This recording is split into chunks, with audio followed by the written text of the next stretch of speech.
Rocky, kita ketemu lagi, kita ngobrol lagi, Bung Rocky, berkaitan dengan perkembangan dan situasi politik di dalam negeri, karena ternyata tahun politik datang lebih awal dan kelihatannya memang sedang jadi tren ya, kelihatannya setidaknya sampai kemarin berpelukan gitu, seperti Teletubbies itu kemarin antara Mbak Puan dengan Pak Surya Paloh ya, sebelumnya Fadil Imron dengan Sambo, tetapi mudah-mudahan saja pelukannya antara Mbak Mega dengan Pak Surya Paloh itu bukan pelukan seperti antara Fadil Imron dan Verdi Sambo. Ya, ini pelukan yang belum lengkap. Harusnya yang berpelukan itu Pak Surya Paloh dan Ibu Mega, itu baru lega ya, kan begitu. Orang mau nunggu senyum sumringah dari Ibu Mega di depan publik setelah berpelukan dengan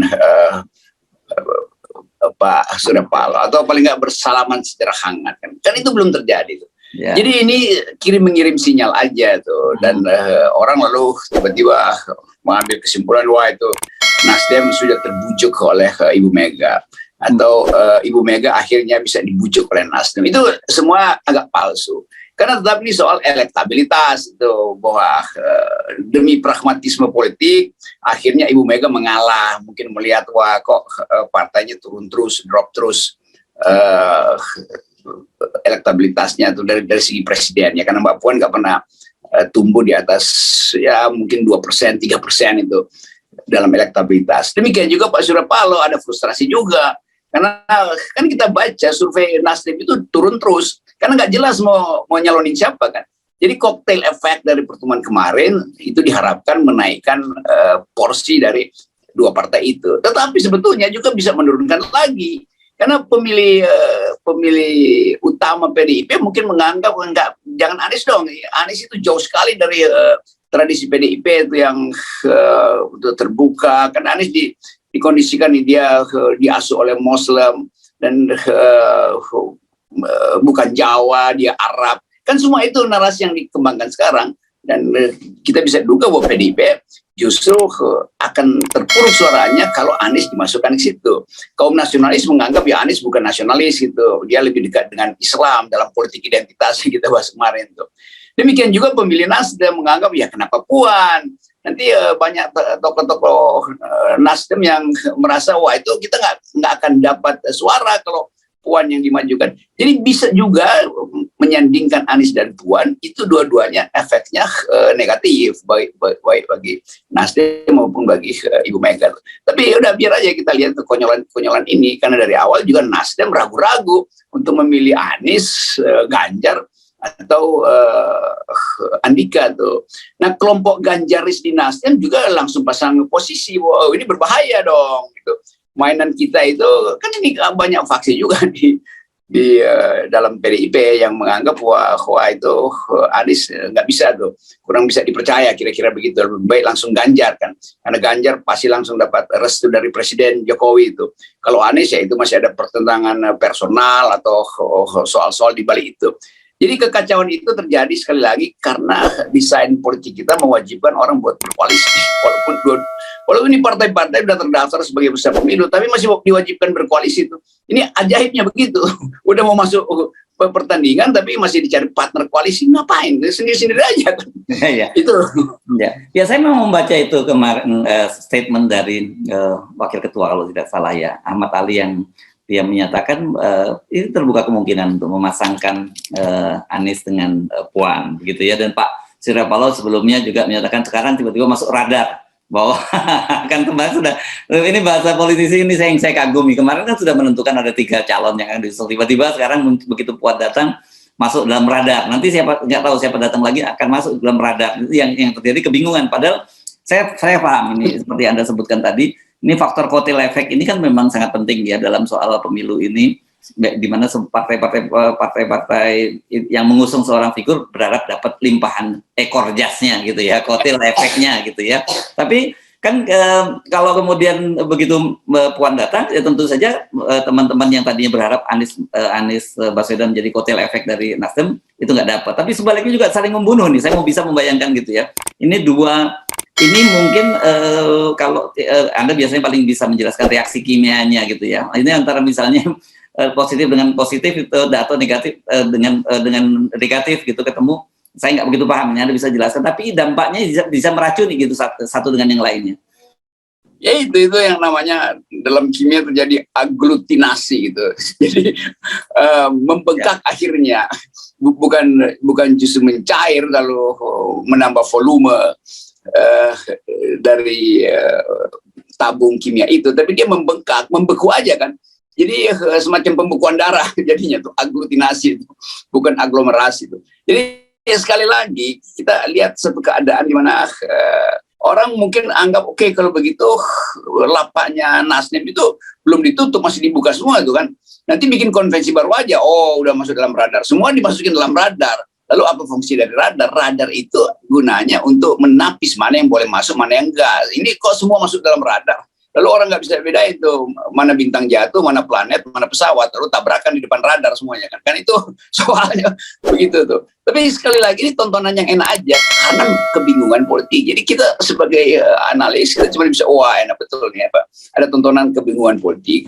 Semua orang saling karena lagi hanyut sama-sama pada ketidakpastian. Lalu cari batang pisang atau kaleng bekas untuk dipegang sebagai cara untuk menghindari hanyut itu. Ini soalnya tuh. Jadi kekacauan itu disebabkan karena ketiadaan figur yang betul-betul percaya diri dan punya moral standing yang kuat. Semua yang dipamerkan di baliho itu kan punya komorbid. Jadi di antara orang yang komorbid mau sehat, yang nggak bisa sama-sama bisa saling menularkan.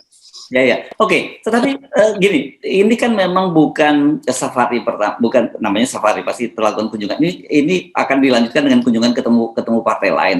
Tapi mengapa ya, Bung Rocky, yang dipilih untuk kunjungan pertama itu Nasdem gitu? Padahal seperti Anda sebut tadi, bahkan saya juga jadi teringat kemarin dalam forum di EPR itu antara Pak Mahfud, Pak Surya Paloh dengan Bu Mega itu masih belum menunjukkan sinyal keakraban gitu. Ya, kalau kunjungan pertama ke Pak SB pasti orang ngakaknya lebih kencang tuh PDIP. Datang ke Cikeas ya udah. Itu soalnya tuh, bahwa akhirnya oke, mungkin dianggap yang paling potensial untuk dibujuk itu Nasdem karena Anies ada di situ. Tapi Anies sendiri juga merasa mungkin ya cocok nggak cocok, kasih kepastian dulu, saya nggak punya 20% itu. Dan masyarakat sipil saya juga menuntut Anies ucapkan kalau Anda mau jadi presiden tolak 20%. Kalau nggak saya beroposisi pada Anda loh.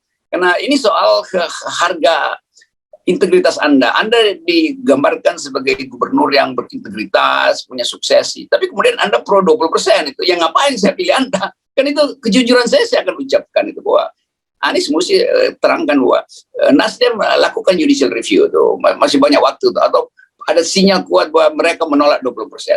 Kan mestinya itu kan. Jadi Anies jangan sampai juga masuk dalam pragmatisme yang konyol semacam ini hanya karena sesuatu. Di belakang nanti orang akan persoalkan, oh ternyata Anies itu sama juga nilai pragmatismenya atau bahkan oportunismenya. Karena langsung lihat, oh kalau dengan Puan, Nasdem dan PDIP selesai nih. Gue presiden, Puan wakil presiden, atau sebaliknya bahkan.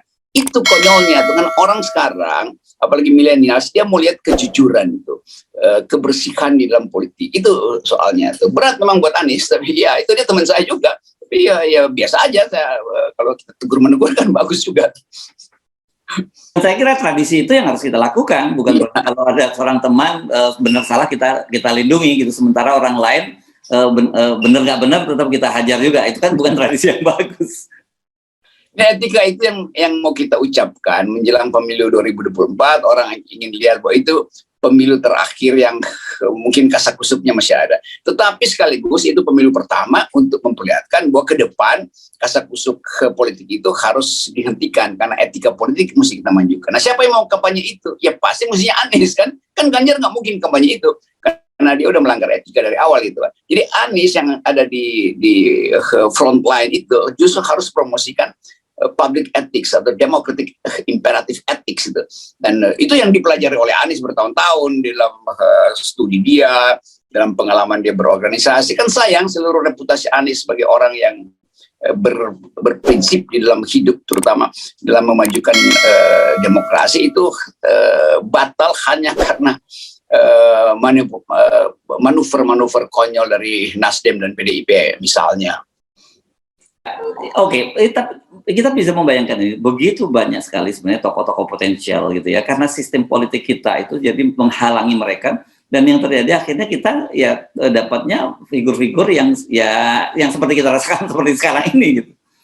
Ya banyak orang yang mulai menelpon saya tuh, Rock jangan terlalu kenceng dong dengan FNN kan, paling nggak adalah yang kita nggak bisa itu. Kita udah kampanyekan 0%, masa kita tiba-tiba bilang oh kalau begitu 0,1 boleh atau 2,3% boleh, nggak bisa. Itu kita ingin demokrasi itu dimulai dari awal dengan kebersihan kompetisi itu idealnya begitu tuh. Jadi nggak usah takut lah nggak jadi presiden, tapi orang akan lihat ada seseorang yang betul-betul teguh pada pendiriannya. Kalau Anies lakukan satu kampanye political ethics bahwa 0% itu adalah fasilitas pertama untuk membenahi bangsa ini, maka partai lain juga akan cemas kalau dia nggak ucapkan itu. Bisa-bisa Anies dipilih secara aklamasi oleh publik kan, tanpa melalui pemilu. Itu bisa terjadi tuh. Jadi Anies memimpin perubahan politik tanpa melalui lembaga-lembaga partai, itu bisa terjadi.